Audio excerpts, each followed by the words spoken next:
증상이 어떨 때부터 우리가 대비를 해야 되는지 네. 이게 정말 아는 게 중요할 것 같습니다. 네, 그래서 준비했습니다. 뇌졸중 골든타임을 잡아라. 네.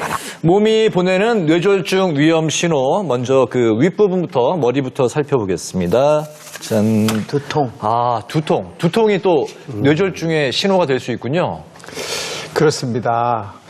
뇌졸중 증상에서 이 두통은 말이죠.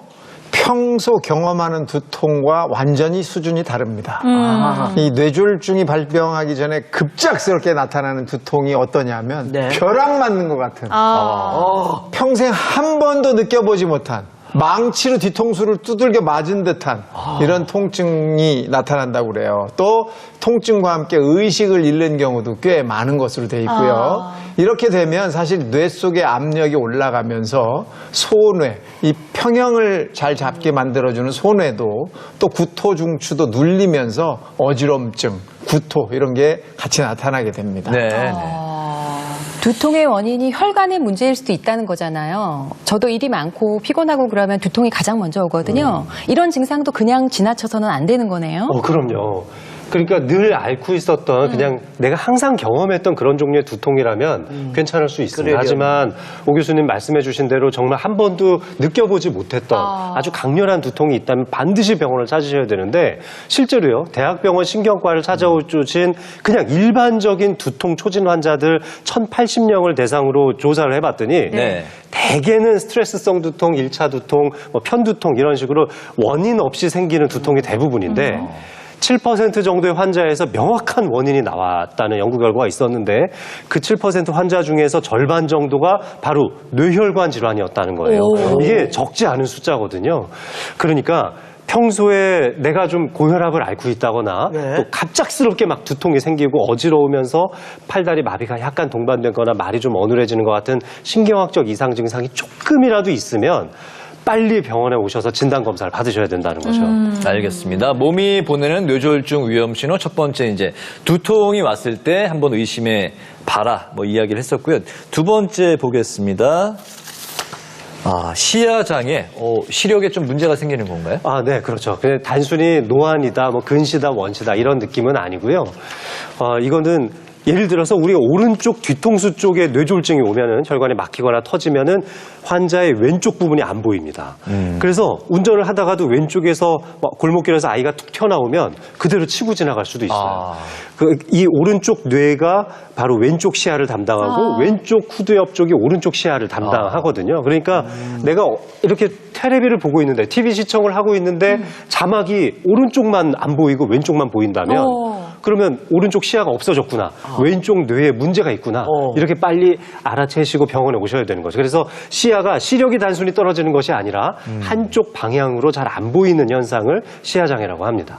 시야장애. 이런 거는 솔직히 저희가 이렇게 눈이 흐려져서 노안이 왔다 이런 차원하고는 다른 것 같아서 알 수 있을 것 같기도 하지만 그냥 눈 자체가 그냥 뭔가 내가 눈 안에 다래끼가 났나 뭐가 가렸나 그렇잖아요. 그렇게 생각할 수도 있을 것 같아서.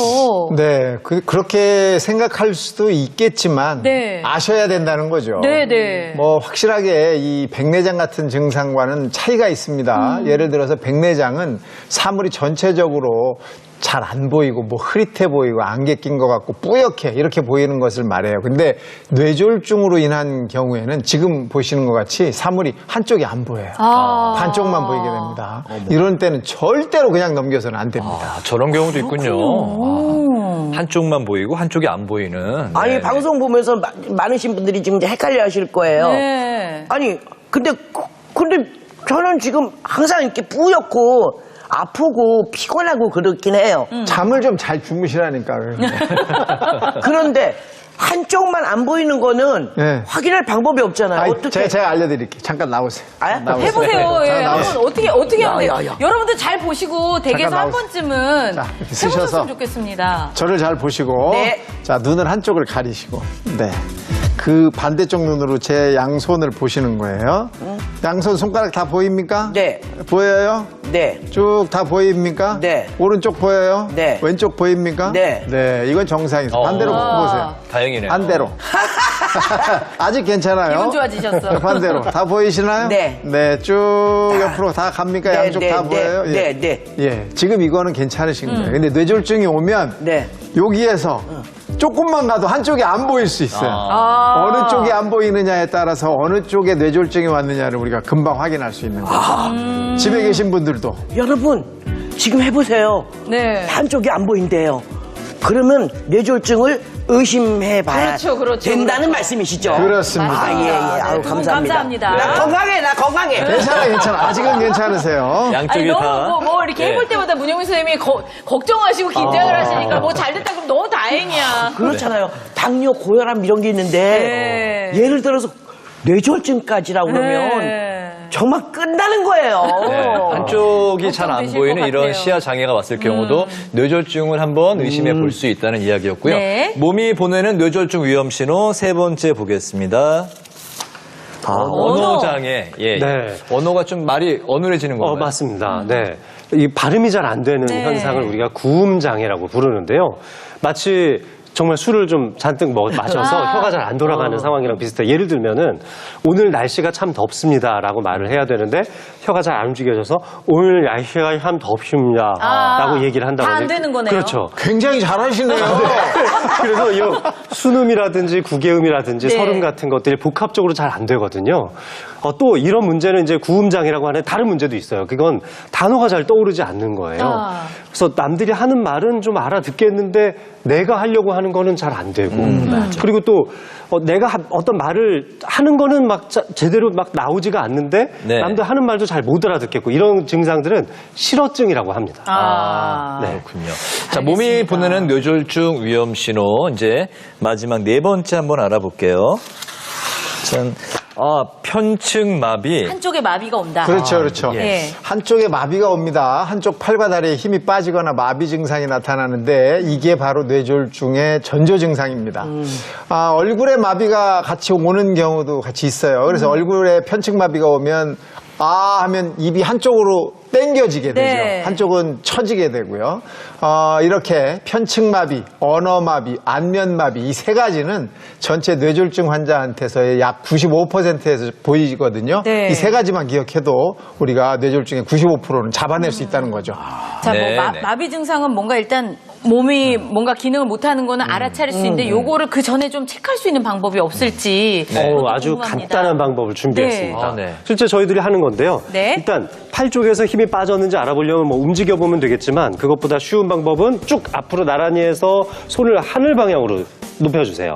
이 상태에서 눈을 감고 20초를 세보는 겁니다. 네. 그래서 하나, 둘, 셋, 넷 해서 쭉 숫자를 세보고 20까지 다 셌으면 가만히 눈만 한번 떠보세요.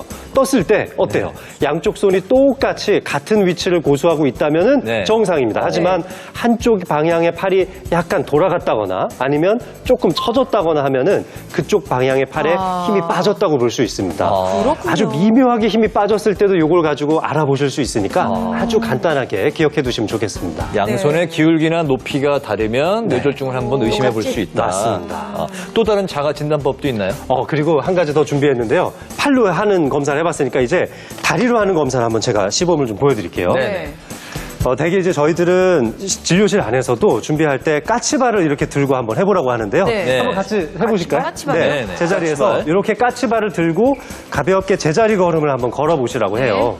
이렇게 제자리 걸음을 걸어보면 예를 들어서 네. 오른쪽 다리에 마비가 왔다면은 이쪽 다리가 잘 들려지지 않아서 이렇게 걷다가도 자꾸 뒤꿈치가 다리가 닿게 되겠네요. 맞습니다. 네. 그래서 이런 식으로 해보거나 조금 더 예민하게 검사를 해보려면 네. 한쪽 방향의 발로 이렇게 가볍게 3번 정도 또 제자리 반대쪽으로도 뛰기. 3번 정도 하는데 네. 오른쪽에 마비가 왔다면 뛰려고 하는데도 잘 떼어지지 않고 이렇게 종종 걸음을 치게 되겠죠. 여기는 못 하시는데 어떻게 된 거죠? 이 뜀뛰기 하는 검사법은요, 혹시 무릎이 안 좋거나 네. 조금 밸런스의 발목이나 무릎 쪽의 관절의 밸런스가 별로 안 좋으신 분들은 이게 잘 안 될 수도 있어요. 그럴 때는 그냥 제자리 걸음만 관절입니다. 해보셔도 알 수 있습니다. 관절. 네. 네. 관절이네요. 모두 다 잘 되시죠? 네. 요렇게라도 한번 해보면서 양쪽의 균형이나 네. 마비도가 있는지에 대해서 좀 체크해보는 것도 그럼요. 좋을 것 네. 같습니다. 간단하게 테스트해 볼 수 있는 방법이 두 가지, 뇌졸중을 의심해 볼 수 있는 테스트 두 가지 한번 알아봤고요. 네. 자, 이번에는 어떤 분들이 여름철에 뇌졸중을 조심해야 하는지 살펴보도록 하겠습니다. 네. 이런 사람, 뇌졸중 조심해라인데요. 이런 사람. 모모 질환이 있는 사람입니다. 열어볼게요. 짠. 건선. 건선은 피부 질환 아닌가요? 그러니까요. 피부 질환으로 알고 피부 있었는데. 질환이죠. 네. 예. 이 먼저 건선에 대해서 제가 잠깐 설명을 드리면 건선은 각질이 겹겹이 쌓여서 피부가 하얗게 일어나거나 그 밑에 쪽이 붉어지는 이 만성 피부 질환이죠. 네. 주요 증상으로는 하얀 각질, 또 피부가 붉어지는 홍반 이런 것들이 주 증상이고 특히 두피나 팔꿈치, 무릎같이 자극을 많이 받는 부위에 잘 생기는 그런 병입니다. 네. 그럼 건선과 뇌졸중 이게 뭐 어떤 그 상관관계가 있는 전혀 거예요? 매치가 안 되는 그렇죠. 네. 이 피부 질환인 건선을 앓는 사람들이 염증이 많이 생겨서 이 혈관 안에도 염증이 많이 생긴다는 연구 결과가 있었습니다. 이것 때문에 혈관 어딘가만 조금이라도 망가지게 되면 바로 심장마비나 뇌졸중을 겪을 네. 위험이 높은 것으로 나타났는데요. 건선을 앓았던 기간이 길어질수록 혈관 내 염증 반응은 더 심해지기 때문에 이런 위험성도 더 높아지는 겁니다. 실제로요, 건선 질환을 앓고 계시는 8만 7천 명의 환자분들과 네. 전혀 앓고 있지 않은 건강한 사람들 한 420만 명을 서로 비교를 해봤는데 건선을 1년씩 앓을 때마다 향후에 심장마비나 뇌졸중과 같은 심각한 혈관 질환을 앓을 수 있는 가능성이 1년에 1%씩 계속 높아진다. 이런 연구 결과가 있었어요. 그러니까 건선을 앓고 계시는 환자들은 심뇌혈관 질환의 발병 위험이 높다는 것도 알아두시는 게 좋습니다. 네. 건선이 있으면 혈관 손상이 생길 수도 있다. 네. 오래 앓게 되면 그래서 뇌졸중으로까지 이어질 수 있다는 그런 얘기군요. 알겠습니다. 자, 이런 사람 뇌졸중 조심해라. 두 번째 볼게요. 변비 있는 사람. 이게 어떤 이유인가요? 금방 느낌이 오지 않습니까? 변비 있는 분 하니까 힘 주다가 그냥 네. 혈압이죠. 이 뇌졸중 환자 중에서 화장실에서 이 무리하게 힘주다 쓰러지시는 분들이 꽤 많습니다. 그래요? 일반적인 배변 활동을 할 때도 혈압이 오르기 마련인데 변비가 있는 경우에는 더 힘을 주고 그러다 보면 혈압이 더 오르니까 이런 일이 생기는 거죠. 또한 이 변비로 인해서 장내 세균의 변화가 생기면 고혈압, 동맥경화 같은 심혈관 질환을 더 일으킬 수 있다. 이렇게 또 알려져 있어요.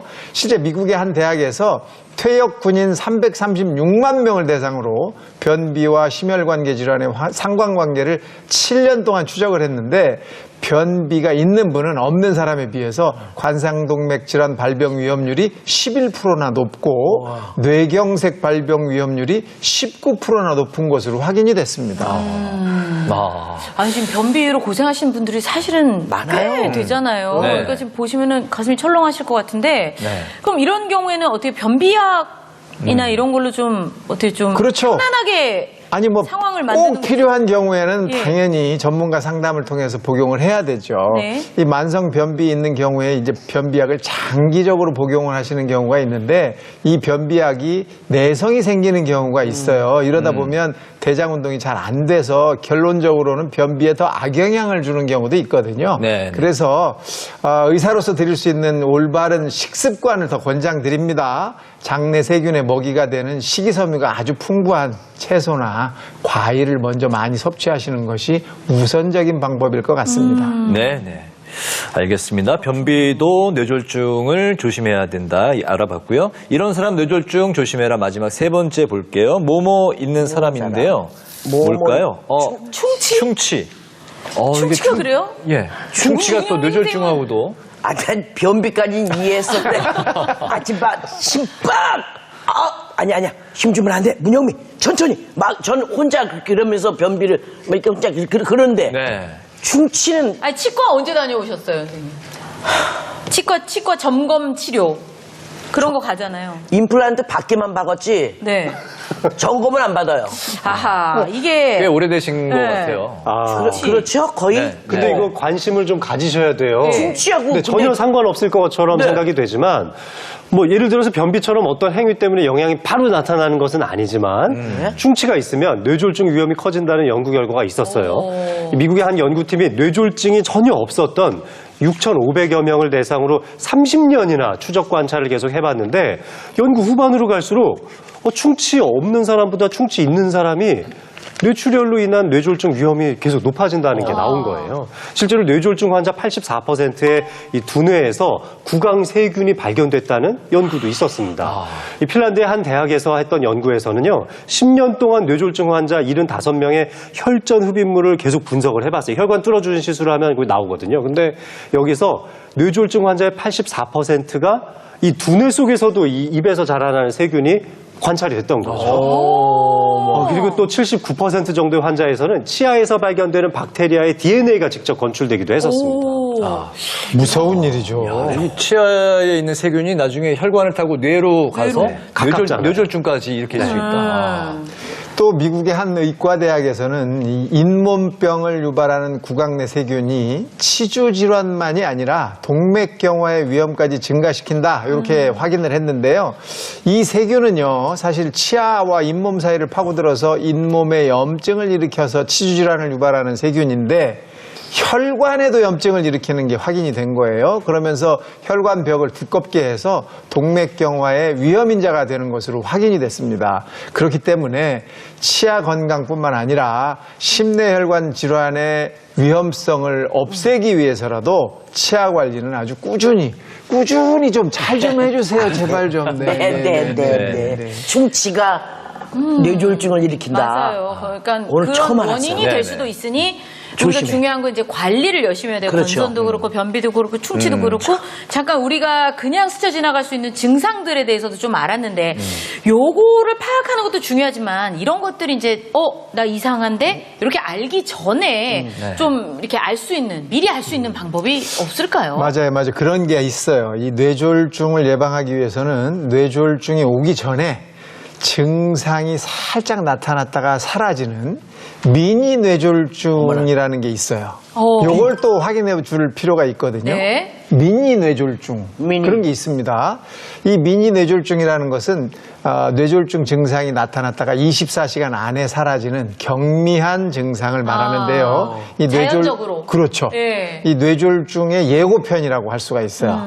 뇌혈관이 막혀서 뇌신경세포가 완전히 죽어버리면 이제 뇌 경색이 된 거잖아요. 네. 그런데 죽기 직전에 막혔던 혈관이 뚫리면서 기능이 회복이 되는 걸 말합니다.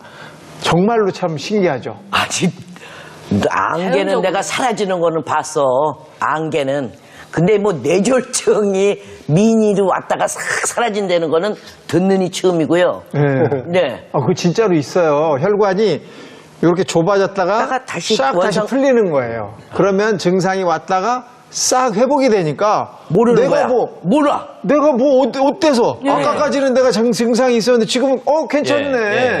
이렇게 생각을 하시는 분들이 많거든요. 그래서 내가 잠깐 더위를 먹었나 너무 피곤해서 그런가 잠깐 쉬었더니 좋아졌네 뭐 이렇게 생각을 하는 경우가 많고 이런 분들은 병원에 자주 오지 않게 된다는 게 큰 문제인 겁니다. 그래서 이런 미니 뇌졸중 때 증상을 알아채는 게 굉장히 중요한데 이 뇌졸중 환자 중에는 적어도 절반 정도가 이 미니 뇌졸중을 이미 경험을 해요.